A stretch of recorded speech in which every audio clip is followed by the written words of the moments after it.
Muhammad.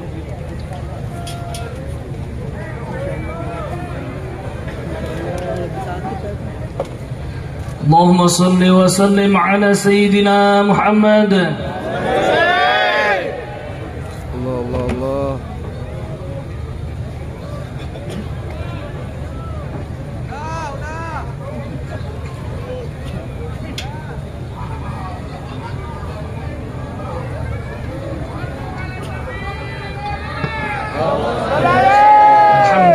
Alhamdulillahirabbil alamin. Yang kita tunggu. Maka dengan adanya peringatan khol siapapun yang ada di Indonesia ini, Indonesia itu kaya, bukan subur saja, agraris, bukan maritim saja, tapi agraris juga maritim, kaya dengan aulia. Dari mulai Aceh sampai ke Lampung, Banten, sampai ke Demak, sampai ke Madura, dan timur jauh, tidak bisa hitung jumlahnya yang ada di Indonesia ini. Belum yang menjadi tokoh-tokoh ulama, jamaahirul ulama, sangat luar biasa. Terkenal ulama-ulama di Indonesia ini sampai ke Timur Tengah. Siapa di antaranya? Guru besar Thariqat Qadiriyah adalah dari Sumba, Syekh Ahmad Khatib namanya Sambas, sangat terkenal. Bukan Sumba tapi Sambas, dari Kalimantan. Muridnya beliau juga dari Timur Tengah sampai India. Rata-rata Thariqat Qadiriyah khususnya sumbernya adalah Sayyidi Syekh Ahmad Khatib Sambas. Kiai Abdul Karim Al-Bantani, Kiai Nawawi Al-Bantani, taklif yang belum sempat dicetakkan masih lebih 200 kitab karya tulis tangan Kiai Nawawi Al-Bantani. Belum Kiai Bakir Jogja, Kiai Zainal Abidin Kudus, Kiai Muhammad Ilyas Sukaraja, Kiai Ahmad Abdul Hadi Giri Kusumo, Kiai Soleh Darat, Kiai Soleh Banten, Kiai Abdul Karim Banten. Banyak lagi yang kita ketahui ulama-ulama, jamaahirul ulama yang ada di Indonesia ini. Mestinya menjadi satu kebanggaan untuk umat Islam khususnya dan untuk bangsa ini. Ternyata kita mampu mencetak tokoh-tokoh, kader-kader, lopian-lopian yang akan menjadi cermin umat dan cermin anak bangsa ini. Tetapi apabila sudah dihilang sejarahnya, kita mau ngomong apa?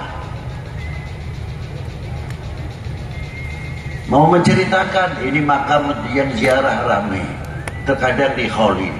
Ketika kita tanya, ini manakibnya riwayat hidup, gimana Bib?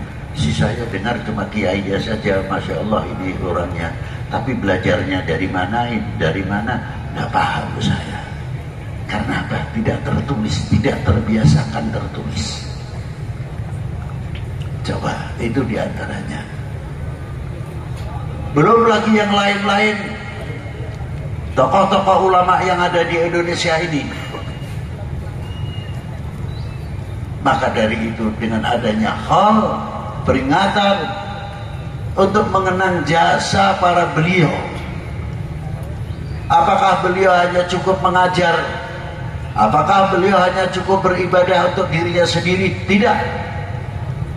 Sudah diawali dari mulai zaman Aceh, Pasai, sampai ke Pulau Jawa. Berapa beliau-beliau yang menjadi tokoh-tokoh, contoh-contoh perjuangan, menjadi bapak negara. Satu contoh yang luar biasa, mempunyai kontribusi yang luar biasa, menelurkan tokoh-tokoh yang luar biasa seperti Diponegoro, Kiai Mojo, Sentot Perwira Dirjo, Ibu Kartini, Cuk Nyadin, Tengku Umar Cek Ditiro, dan lain sebagainya. Sehingga tegaknya kembali sang saka merah putih berkibar kembali. Jasa siapa? Jasa para ulama dan jasa sepuh-sepuh bangsa Indonesia ini, sehingga kita mengenal merah putih. Apa di dalam kandungannya merah putih? Di antaranya ada 3 hal: harga diri bangsa, jati diri bangsa, kehormatan bangsa. Ada di dalam merah putih sekalipun tidak berhuruf. Tinggal sejauh mana kita memahami. Bukan untuk kultus kepada bendera, tidak. Di zaman Sayyidina Rasul sallallahu alaihi wasallam, kalau di zaman Rasulullah adanya bendera timbul perang-perang.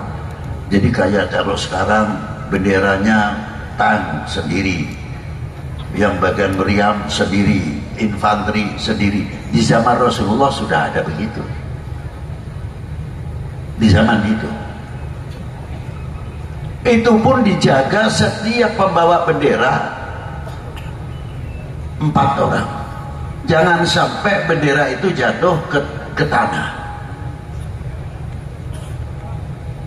Luar biasa.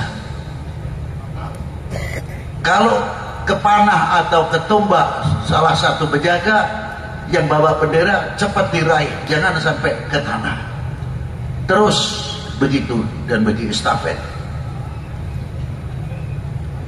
Padahal bukan bendera kebangsaan, tapi harga diri pada waktu itu dicontohi oleh para beliau. Ada di antaranya kakaknya Imam Ali bin Abi Thalib, sahabat namanya Ja'far bin Abi Thalib.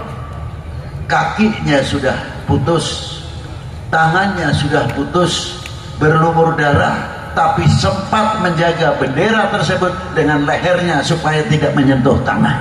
Bagaimana bendera kebangsaan? Sejauh mana kita mempunyai kebanggaan? Maaf, bendera partai boleh banyak, tapi merah putih hanya 1. Betul tidak? Betul tidak? Merah putih cuma 1. Nah, tadi kita digugah dengan lagu kebangsaan. Indonesia tanah airku, tanah tumpah darahku. Apa itu hanya lagu kebangsaan atau seremonial? Ini perlu anak-anak kita dari sedini mungkin tolonglah diajari, karena kita sudah banyak kehilangan para pejuang. Nanti tambah lama tambah hilanglah sudah ke parlemen obor. Ini yang kita jaga, sangat khawatir sekali. Coba. Ternyata di dalam lagu kebangsaan mempunyai kandungan ikrar, bukan sekadar nyanyian atau lagu kebangsaan. Minta dibuktikan sebagai pengakuan selaku kita mengaku Indonesia tanah airku.